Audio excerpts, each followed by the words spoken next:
ఇంక బుద్ధి చెప్పడానికి ఇంకేం మిగలలేదు. ఈ తాడేపల్లి కొంపకొచ్చి ఎదిరించడం ఒక్కటే. మీ తాడేపల్లి కొంపకు రావాలంటే ఇంకెవరు రాలేరు. ఎందుకంటే మీరు పెద్ద పెట్టని గోడ ఒకటి కట్టుకున్నారు. అది మా సొమ్మే, ప్రజల సొమ్ముతోనే కట్టుకున్నారు మీరు. కాబట్టి నేనొక్కటే చెప్తున్నాను, జగన్మోహన్ రెడ్డి గారు మీకు మతిపోయింది, జాగ్రత్తగా మంచి మంచి మందులు వాడండి. నిజంగానే చెప్తున్నాను, డబ్బులు లేవంటే మా సీఎం గారు చెప్పి సీఎం రిలీఫ్ ఫండ్ మీకు ఇప్పిస్తాం. ఆ డబ్బులతో వెళ్ళి ఎక్కడైనా మంచి ట్రీట్మెంట్ ఇచ్చుకొని రండి. అవమానకరంగా, అసభ్యకరంగా అబద్ధాలు మాట్లాడుతూ ఆస్కార్ అవార్డు మీకు ఇంతకుముందే వచ్చింది, ఇంకంతకన్నా పెద్ద అవార్డు ఇంకేం ఇవ్వలేరు. కాబట్టి మతి స్థిమితంతో తెచ్చుకొని మాట్లాడితే బాగుంటుందని నేను మీకు సలహా ఇస్తున్నాను. Thank you.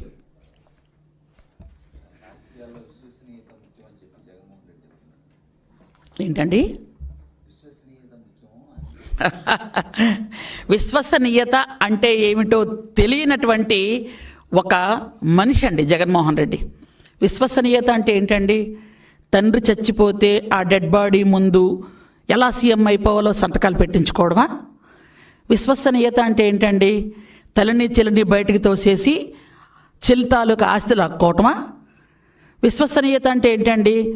సొంత చిన్నాన్ని ఒక ఇంట్లో పెట్టి చంపించేసి వాళ్ళ ఛానల్లో ఆయన గుండెపోటుతో చనిపోయాడని, ఆ రక్త మడుగుల్లో ఉన్న మనిషిని గుండెపోటుతో చనిపోయాడని చెప్పించడమా? ఆ చెప్పించిన పెద్ద మనిషి ఈరోజు నేను రాజకీయాలు మానేస్తున్నాను, నేను సత్శీలుణ్ణి అయిపోయాను, నేను నిజాయితీపరుణ్ణి అయిపోయాను, నేను రైతునైపోయాను అని చెప్పుకొని తిరగటమా? విశ్వసనీయత అంటే ఏంటండి? ఊర్లో సొమ్మంతా ఇంట్లో పడేసుకొని పెట్టని గోడలో కట్టుకొని ఎక్కడ పడితే అక్కడ ప్యాలెస్లు కట్టుకోవటమా? విశ్వసనీయత అంటే ఆయన పెంచి పోషించుకొని డబ్బున్నోడు అయిపోవడం కాదండి. 5 కోట్ల మంది ప్రజలు ఆకాంక్షలతో వాళ్ళు ఏదైతే కోరుకొని ముఖ్యమంత్రిగా ఎన్నుకున్నారో దానిలో కనీసం 1% అయినా పనిచేయటం అండి. 1% కాదు కదా, కనీసం ఎవరైనా ముఖ్యమంత్రి వచ్చిన వెంటనే 100% ఎవరూ పనిచేయలేరండి. కనీసం ఎక్కువగా పనిచేసి వాళ్ళకి 70-80% వరకు ప్రజలకి వాళ్ళ సాటిస్ఫాక్షన్ ఉంటే అది ఖచ్చితంగా ఆ ముఖ్యమంత్రి ఫస్ట్లో ఉన్నట్టండి.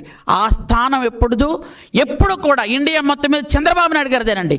ఆ స్థానం ఎవరు తీసుకోలేరు. కష్టపడి పని చేయడం కానీ, విశ్వసనీయత కానీ, క్రమశిక్షణ కానీ. ఈయనకి విశ్వసనీయత అనే పదంకి తెలుగులో రాయడం రాదు, ఇంగ్లీష్లో అర్థం తెలియదు.